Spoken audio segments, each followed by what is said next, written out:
Good morning students, welcome to online classes. हम fourth chapter discuss कर रहे हैं रिप्रोडक्टिव हेल्थ। तो उसमें कुछ एक बेसिक टर्म्स आती हैं जो कि बहुत इंपॉर्टेंट हैं और कुछ एक टेक्निक्स हम आज डिस्कस करेंगे। तो सबसे पहले आती है medical termination of pregnancy.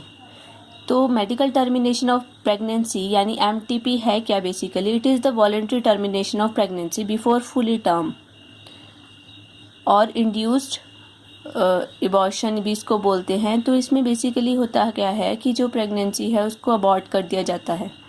It plays important role in decreasing population by aborting unwanted pregnancy. अगर अनवांटेड प्रेगनेंसी है और उस टाइम पे भी या फिर पॉपुलेशन को डिक्रीज करने के लिए भी जो बेबी है उसको अबॉर्ट कर दिया जाता है। बेबी नहीं होता, मतलब जो एम्ब्रियो होता है या जायगोट होता है उसको अबॉर्ट कर दिया जाता है। In India, MTP is legalized in 1971 with some restriction to prevent its misuse, such as indiscriminate and illegal female feticide. India में जो MTP है उसको लीगलाइज किया गया था 1971 में, लेकिन इसके साथ ही कुछ रिस्ट्रिक्शंस लगाई गई थी कि MTP का कोई मिसयूज़ ना हो, क्योंकि कई बार ऐसा होता है कि जो बेबी है उसका सेक्स पता कर लिया जाता है और उसकी अगर वो फीमेल हो तो उसको अबॉर्ट कर दिया जाता है, तो वो क्या है, इलीगल है। तो इस तरह से मिसयूज़ ना हो, ऐसी चीज़ों को मतलब मद्देनज़र रखते हुए जो MTP है उसको लीगलाइज किया गया था। MTP is used to get rid of unwanted pregnancy due to unprotected intercourse or failure of contraceptives used during coitus or rapes। तो इसमें बेसिकली है क्या, कई बार ऐसा होता है कि अनवांटेड प्रेगनेंसी हो जाती है, कई बार जैसे अनप्रोटेक्टेड इंटरकोर्स हो जाए because of the failure of contraceptives या रेप्स के दौरान। तो उन केसेस में MTP करवाना एक मतलब ज़रूरत बन जाती है। When pregnancy continuation could be harmful or even fatal to mother or fetus। कई बार ऐसा भी होता है कि जो प्रेगनेंसी होती है वो मदर के लिए भी या बच्चे के लिए भी कैसी है, हार्मफुल हो सकती है। तो कई बार केसेस ऐसे आते हैं कि या तो बच्चा बच सकता है या माँ बच सकती है। तो उस केस में भी जो MTP है उसको चुना जाता है, उसको यूज़ किया जाता है। MTPs are considered relatively safe during first trimester. जो MTP होती है उसको सेफ माना जाता है फर्स्ट ट्राइमेस्टर, मतलब जो पहले के 12 वीक्स होते हैं, ये 3 महीने होते हैं प्रेगनेंसी के, उस टाइम पे इसको सेफ माना जाता है। सेकेंड ट्राइमेस्टर में इसके चांसेस रिस्की हो जाता है। अगर MTP करवाई जाए, मेडिकल टर्मिनेशन ऑफ प्रेगनेंसी करवाया जाए, अबॉर्शन करवाया जाए, तो ये क्या होता है, रिस्की बन जाता है। तो जो अगर सेफ़ माना जाए, अगर पहले पता चल जाए तो फर्स्ट ट्राइमेस्टर में किया जाता है। अगर अनवांटेड है तो कई बार ऐसा भी होता है कि 5 मंथ्स के बाद भी जो प्रेगनेंसी है वो सेफ़ नहीं होती मदर के लिए, उस टाइम पे भी MTP करवाई जाती है। और ये लीगलाइज हो चुकी थी 1971 में, लेकिन कुछ एक जो इसकी रिस्ट्रिक्शंस हैं वो भी ध्यान में रखी जाती हैं कि उन केसेस में प्रेगनेंसी को अबॉर्ट ना किया जाए। इसके बाद एक टर्म आती है एमनियोसेंटेसिस। एमनियोसेंटेसिस क्या है? It is a technique use to find out abnormalities of chromosome in developing embryo by using amniotic fluid. Amniocentesis एक टेक्निक है जिसमें हम जो एम्ब्रियो है, डेवलपिंग एम्ब्रियो है, वहाँ से क्या करते हैं, एमनियोटिक फ्लूइड को रिमूव करके जो बॉडी बेबी है जहाँ बन रहा है वहाँ पे एमनियोटिक फ्लूइड बनता है। तो एमनियोटिक फ्लूइड में कुछ एक सेल्स होती हैं बेबी की भी आ जाती हैं, ठीक है, क्योंकि जब बेबी बन रहा होता है सेल्स डिवाइड करती हैं जायगोट से। तो जायगोट से जब सेल्स डिवाइड करके उसकी डिफरेंट एम्ब्रियो की स्टेजेस बनती हैं, उस टाइम पे कुछ एक सेल्स होती हैं वो उसका जो फ्लूइड होता है वहाँ पर आ जाती हैं। तो उस एमनियोटिक फ्लूइड को टेस्ट करके क्या किया जाता है, अगर अब सेल्स हैं उसके अंदर, तो सेल्स के अंदर क्रोमोसोम्स हैं, तो क्रोमोसोम्स को चेक करके उस एम्ब्रियो की जो एबनॉर्मलिटीज़ हैं उसको उसी स्टेज में भी डिटेक्ट किया जा सकता है, डायग्नोस किया जा सकता है। तो प्रोसीजर क्या है बेसिकली इसका, सबसे पहले तो सोनोग्राफी की जाती है। सोनोग्राफी के बाद जो एमनियोटिक फ्लूइड है उसको लिया जाता है, और इसमें ये देखा जाता है कि जो एमनियोटिक फ्लूइड लेते हैं वो 15 ml से ज़्यादा ना हो, क्योंकि जो एमनियोटिक फ्लूइड है वो प्रोटेक्ट कर रहा है, तो कई बार बेबी को भी नुकसान हो जाता है अगर उससे ज़्यादा एमनियोटिक फ्लूइड ले लिया जाए। तो एमनियोटिक फ्लूइड कितना लेते हैं, 15 ml या उससे कम लिया जाता है। ठीक है। Foetal cells are present in the amniotic fluid, so those are taken out. ठीक है। एमनियोटिक फ्लूइड में जो फीटल सेल्स होती हैं उसको रिमूव करके सेपरेट आउट कर दिया जाता है और उसको ले लिया जाता है। फिर उनको इन विट्रो कल्चर किया जाता है, उनकी कल्चरिंग की जाती है, फिर उसकी कैरियोटाइपिंग की जाती है। फिर क्या करते हैं, एक पर्टिकुलर स्टेज में क्रोमोसोम्स को अरेस्ट करके उसके मेटाफेज की जो पिक्चर्स होती हैं उसको फिर स्टडी किया जाता है, और वहाँ से पता चल जाता है कि उस बच्चे में कोई एबनॉर्मलिटीज़ नहीं है या हैं। तो जैसे कि कुछ एक कंजेनिटल डिफेक्ट्स होते हैं, इसके यूजेस में आ जाता है कि जो कंजेनिटल डिफेक्ट्स होते हैं वो डायग्नोस हो जाते हैं उस स्टेज में, क्योंकि जो क्रोमोसोम्स हैं उससे हमें पता चल जाता है कि कई बार ट्राइजोमी हो जाती है, तो जैसे ट्राइजोमी हो गई या फिर नलिजोमी हो गई। तो उन केसेस में क्या होता है कि एक क्रोमोसोम एक्स्ट्रा आ गया उसके अंदर, क्योंकि जो क्रोमोसोम आएंगे, क्रोमोसोम हमें पता है 46 क्रोमोसोम्स हमारे अंदर होते हैं 23 पेयर्स की फॉर्म में। तो वहाँ पे पेयर्स हम देख लेते हैं कि अगर कहीं पे कुछ भी एक्स्ट्रा क्रोमोसोम आया है तो उसकी वजह से जो एबनॉर्मलिटीज़ हैं वो आ सकती हैं, तो उनको उसी लेवल पर डायग्नोस कर लिया जा सकता है। इसके अलावा जो अब हमें पता है जो 23rd पेयर होता है हमारा, वो कैसा है, वो सेक्स क्रोमोसोम है। अगर XY है तो मेल होता है, XX है तो फीमेल है। तो उस टाइम पे जो सेक्स है वो भी डिटरमाइन किया जाता है, लेकिन इसको बैन कर दिया गया है क्योंकि फीमेल फिटिसाइड हो रहा था और इसका रेट बढ़ रहा, तो इसकी वजह से इसको इलीगल माना जाता है। तो क्रोमोसोम्स का तो जैसे स्टडी करते हैं, लेकिन वहाँ पर जो डॉक्टर है वो उसको हाइड कर देता है ताकि जो पेशेंट है उसको पता ना चले कि क्या सेक्स है, क्योंकि अगर ऐसा पता चलता है कि डॉक्टर इन्वॉल्व है या फिर कोई इसका जो पर्सन है वो इन्वॉल्व है इस केस में, अगर उनकी कंप्लेंट हो जाती है तो इसके ऊपर भी बहुत ज़्यादा सख्त कार्रवाई की जाती है, इसके अगेंस्ट भी लॉ बनाए गए हैं। और बहुत सारे मेटाबॉलिक डिसऑर्डर्स होते हैं वो भी एमनियोसेंटेसिस के थ्रू डायग्नोस किए जाते हैं। इसके बाद बात आती है STDs की, सेक्सुअली ट्रांसमिटेड डिजीज़ की। Diseases or infections which are transmitted through sexual intercourse are collectively called sexually transmitted diseases। जो कॉर्टस के दौरान जो डिजीज़ ट्रांसमिट हो सकती हैं एक पर्सन से दूसरे पर्सन्स को, उन डिजीज़ को हम कह सकते हैं सेक्सुअली ट्रांसमिटेड डिजीज़। तो इन्हें रिप्रोडक्टिव ट्रैक्ट इन्फेक्शन, ठीक है, RTI और वेनरियल डिजीज़ VD भी बोला जाता है कॉमनली। तो इसमें कौन कौन सी डिजीज़ हैं जो कि कॉमन है, ये है gonorrhoea, syphilis, genital herpes, chlamydiasis, genital warts, trichomoniasis, hepatitis B and AIDS. ठीक है। तो इसमें जो क्लेमाइडियासिस है, क्लेमाइडियासिस एक बैक्टीरियल डिजीज़ है। ठीक है। It is caused by chlamydia trachomatis. ठीक है। It is one of the most common STD, क्योंकि स्टार्टिंग में डायग्नोस नहीं होती, स्टार्टिंग में लोग इसको इग्नोर करते हैं बहुत ज़्यादा।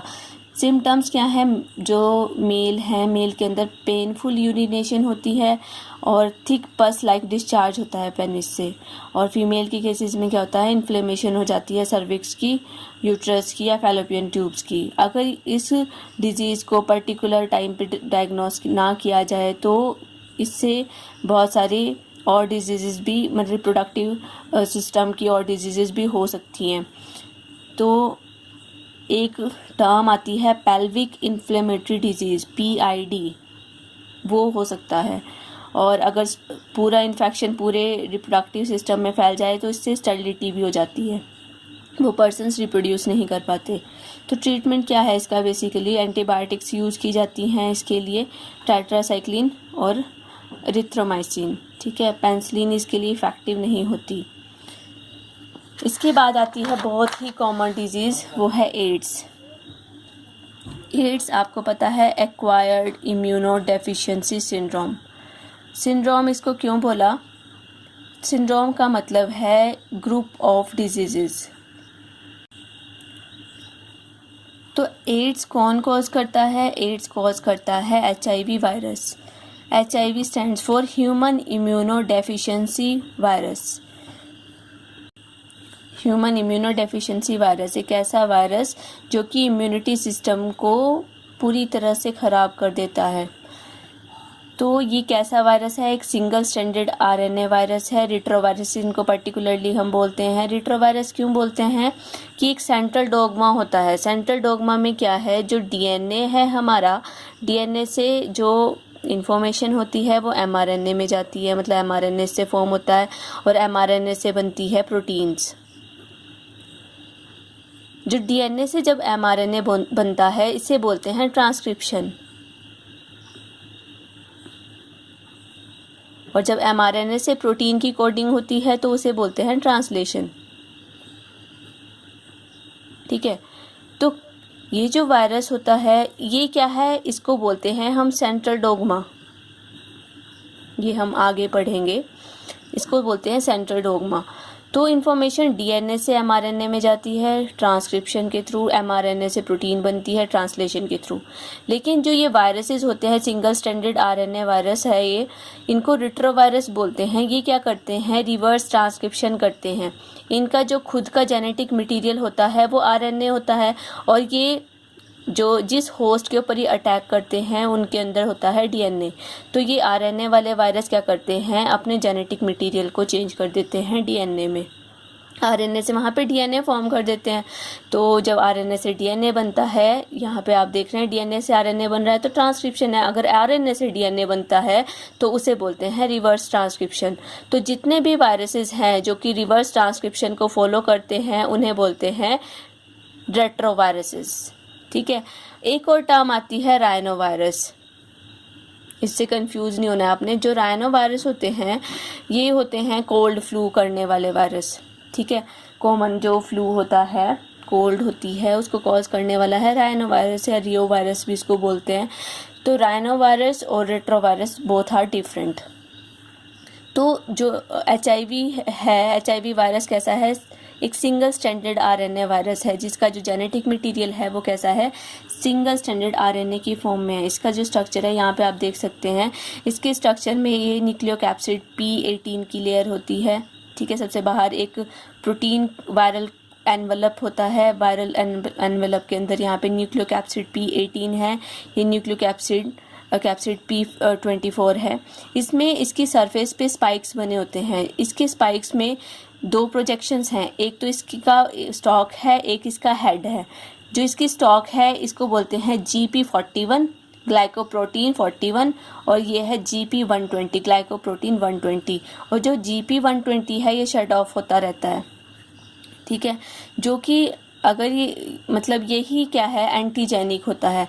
एड्स के बारे में भी हम जब ह्यूमन डिजीज़ वाला चैप्टर आएगा उसमें और ज़्यादा डिटेल में करेंगे। तो इसमें क्या है, बेसिकली होता क्या है? जो ये वायरस है इसका आपको ये याद रखना है कि इसके अंदर जो सिंगल स्ट्रैंडेड RNA है इसके 2 स्ट्रैंड्स होते हैं, और इसके अंदर एक एंजाइम प्रेजेंट होता है रिवर्स ट्रांसक्रिप्टेज। वैसे तो इसमें 3 एंजाइम है मेन, RIP आप रीप से याद रख सकते हैं। R stand for reverse transcriptase, I stand for integrase, P stand for protease. ठीक है, तो ये 3 वायरसेस इसके अंदर होते हैं, एंजाइम्स इसके अंदर होते हैं। तो ये बेसिकली क्या करता क्या है? हमारी बॉडी में एंटर करता है और हमारी बॉडी की जो हेल्पर T सेल्स होती हैं उनके ऊपर अटैक करता है। वहाँ पर एक प्रोटीन होती है CD4 प्रोटीन। ठीक है, CD4 प्रोटीन होती है उनकी सरफेस पे। CD4 प्रोटीन क्या करती है? CD4 प्रोटीन पर ही ये जो मॉलिक्यूल है ये अटैच कर सकता है, GP120 अटैच कर जाता है। ठीक है, तो जैसे ये एंटर करता है ये जो हमारी T सेल्स होती हैं वहाँ पर जाकर अटैच करता है CD4 प्रोटीन के साथ, और वहाँ से अपने बॉडी को तो बाहर रखता है लेकिन अपने जेनेटिक मटेरियल को अंदर ट्रांसफ़र कर देता है। वहाँ जाके ये रिवर्स ट्रांसक्रिप्शन करता है और वहाँ पर DNA फॉर्म कर देता है, और एक तरह से वहाँ पर मतलब अपने नंबर को इंक्रीज़ करना स्टार्ट कर देता है। यहाँ पर एक बात है कि जो HIV पॉजिटिव पर्सन्स होते हैं उनके अंदर ह्यूमन HIV वायरस तो है, लेकिन एड्स नहीं हुआ, क्योंकि उन्होंने सारी हेल्पर टी सेल्स को डिस्ट्रॉय नहीं किया जितनी, क्योंकि ये क्या कर रहा है, हमारे इम्यूनिटी सिस्टम को वीक कर रहा है। अगर टी सेल्स वहाँ पे लॉस्ट हो जाती है तो हेल्पर टी सेल्स ही क्या करती हैं, बी सेल्स को सिग्नल देती हैं एंटीबॉडीज़ बनाने के लिए। तो वहाँ से अगर ये पूरी तरह से सेल्स वहाँ पर हेल्पर टी सेल्स अगर ख़त्म नहीं हुई, HIV वायरस का जो कंटेंट है वो कम है, तो वो बॉडी में HIV पॉजिटिव है लेकिन एड्स नहीं बनता है उस टाइम तक। लेकिन बाद में अगर ये सेल्स को, हमारी इम्यूनिटी सेल्स को ख़त्म कर रहा है, ख़त्म कर देता है, और उसके बाद क्या है, एड्स डेवलप हो जाता है। कई केसेस में तो ऐसा होता है कि 10-10 साल तक भी HIV पॉजिटिव से एड्स नहीं बनता। लेकिन जो ये डिजीज़ है इसका कोई भी क्योर नहीं है। हम क्या कर सकते हैं, सिर्फ HIV के जो नंबर है, उस क्वांटिटी है, उसको ही रिड्यूस कर सकते हैं। इससे रिलेटेड थोड़ी सी टर्म्स हैं, जैसे कि इसका जो इसकी थोड़ी सी हिस्ट्री है कि जो फर्स्ट केस है वो कहाँ रिपोर्ट किया गया था, जो वर्ल्ड का रिकॉर्ड किया गया था वो 1981 में न्यूयॉर्क में रिकॉर्ड किया गया था, और इंडिया में चेन्नई में रिकॉर्ड किया गया था 1986 में। वर्ल्ड्स एड्स डे मनाया जाता है 1 दिसंबर को, ठीक है। ये इसका साइन है, इस तरह से जो रिबन शेप का साइन है इसका बनाया जाता है। सिम्टम्स क्या है इसके, माइल्ड फीवर कॉज करता है, माइल्ड इन्फेक्शन कॉज करता है, लॉस ऑफ वेट होता है। तो ये जो सिम्टम्स हैं ये अर्ली स्टेज में होते हैं। बाद में अगर इन्फेक्शन और ज़्यादा कॉम्प्लिकेटेड हो जाए तो उसकी वजह से बहुत सारे इन्फेक्शंस बढ़ने शुरू हो जाते हैं, क्योंकि ये हमारे इम्यूनिटी सिस्टम को वीक कर देता है। तो कोई भी इन्फेक्शन हमें बहुत ही तेज़ी से लग जाता है। तो उन केसेस में सिंपल, अगर हमें कॉमन कोल्ड भी होता है तो उससे भी निमोनिया बन जाता है, टीबी बन जाती है, ठीक है। स्किन कैंसर बहुत कॉमन है इन केसेस में। ट्रांसमिशन क्या है, HIV is transmitted during sex by significant and direct contact with blood. अगर ब्लड के साथ डायरेक्ट कॉन्टैक्ट हो, अगर सिरिंजेस यूज़ की जाती हैं, उन केसेस में भी क्या है, जो HIV वायरस है वो ट्रांसमिट किया जा सकता है। मदर से बेबी में ट्रांसफ़र होता है, ठीक है। और अगर ड्रग्स लेते हैं, कुछ लोग साथ में बैठ के ड्रग्स ले रहे हैं इंजेक्शन के थ्रू, तो वो एक दूसरे की सिरिंजेस यूज़ कर रहे हैं, तो वहाँ से HIV पॉजिटिव पर्सन से दूसरे पर्सन को वो जा सकता है, ठीक है। ब्रेस्ट फीडिंग से भी जो ये HIV वायरस है ये ट्रांसमिट हो सकता है। लेकिन जैसे ऐसा बोला जाता है कि मदर के फीटस है, जो मदर का फीटस है वहाँ भी प्लेसेंटा के थ्रू HIV वायरस है वो ट्रांसमिट हो सकता है। लेकिन अब ऐसी मेडिसिन्स बन गई हैं कि वो उसको ब्लॉक कर देती हैं कि प्लेसेंटा के थ्रू जो HIV वायरस है वो ट्रांसमिट ना हो। अब तक वैसे HIV का कोई भी इलाज नहीं है। इसके लिए एंटी रिट्रोवायरल ड्रग्स हैं वो यूज़ की जाती हैं, जो सिर्फ क्या कर सकती हैं, HIV के लेवल को डिक्रीज़ कर सकती हैं। तो इसमें जैसे AZT है, LTD है, SQR है, तो एजिडोथायमिडीन है, लेमिवेंडीन है, सेक्विनेविर है। ये जो कॉमन एंटी रिट्रोवायरल ड्रग्स हैं वो यूज़ की जाती हैं। इसके अलावा प्रिवेंटिव मेजर्स हैं, बोला जाता है prevention is better than cure. तो उसके लिए क्या है, avoid sex with unknown and multiple partners, always use condoms during coitus, go to qualified doctor in case of doubt for early detection and get complete treatment of diagnosed. ये जो preventive measures हैं ये सारी STDs के लिए हैं, ठीक है। तो अगर ये प्रिवेंटिव मेजर्स लिए जाएं तो STDs को कंट्रोल किया जा सकता है। इसके बाद एक टर्म आती है इनफर्टिलिटी। इनफर्टिलिटी क्या है, the couples which are unable to reproduce children in spite of unprotected sex are called infertile. Simply हम बात करें तो इनफर्टाइल क्या है, इनफर्टिलिटी क्या है, जब कपल्स रिप्रोड्यूस नहीं कर पाते तो उनको बोलते हैं इनफर्टाइल कपल्स। तो इनफर्टिलिटी के कई सारे रीजंस हो सकते हैं, बहुत सारे फिजिकल प्रॉब्लम्स हो सकती हैं, कंजेनिटल डिजीज़ हो सकती हैं। फिजिकल प्रॉब्लम्स में आ जाता है अगर फैलोपियन ट्यूब्स हैं वो ऑब्स्ट्रक्ट हो गई हो या स्पर्म काउंट कम हो रहा हो, जिसे बोलते हैं ओलिगोस्पर्मिया, ठीक है। ओलिगोस्पर्मिया के केस में स्पर्म काउंट है वो कम बन रहा है, तो उसकी वजह से भी इनफर्टिलिटी हो सकती है। कई बार जैसे ड्रग्स यूज़ करते हैं उनकी वजह से भी ये प्रॉब्लम्स हो सकती है, मतलब स्पर्म काउंट कम हो सकता है। बाकी जो यूट्रस है वो कैपेबल नहीं हो पाता कंसीव करने में, वो ड्रग्स की वजह से होता है। बहुत सारे इम्यूनोलॉजिकल डिसऑर्डर्स हो सकते हैं, बहुत सारे साइकोलॉजिकल प्रॉब्लम्स हो सकते हैं जिनकी वजह से क्या है, इनफर्टिलिटी होती है। अब जो इनफर्टाइल कपल्स होते हैं वो क्या करते हैं, कुछ एक स्पेशल टेक्निक्स को यूज़ करके रिप्रोड्यूस कर सकते हैं और उन टेक्निक्स को बोलते हैं art assisted reproductive technologies, which include, इसमें मेन है test tube baby. Test tube baby में जो टेक्निक हम यूज़ करते हैं वो है इन विट्रो फर्टिलाइजेशन होती है और इसी के अंदर हम जायगोट इंट्राफेलोपियन ट्रांसफ़र भी करते हैं, ये हम अभी पढ़ेंगे इसके बारे में। इसके बाद है गैमेट इंट्राफेलोपियन ट्रांसफ़र, इसकी फुल फॉर्म्स भी पूछी जाती हैं कि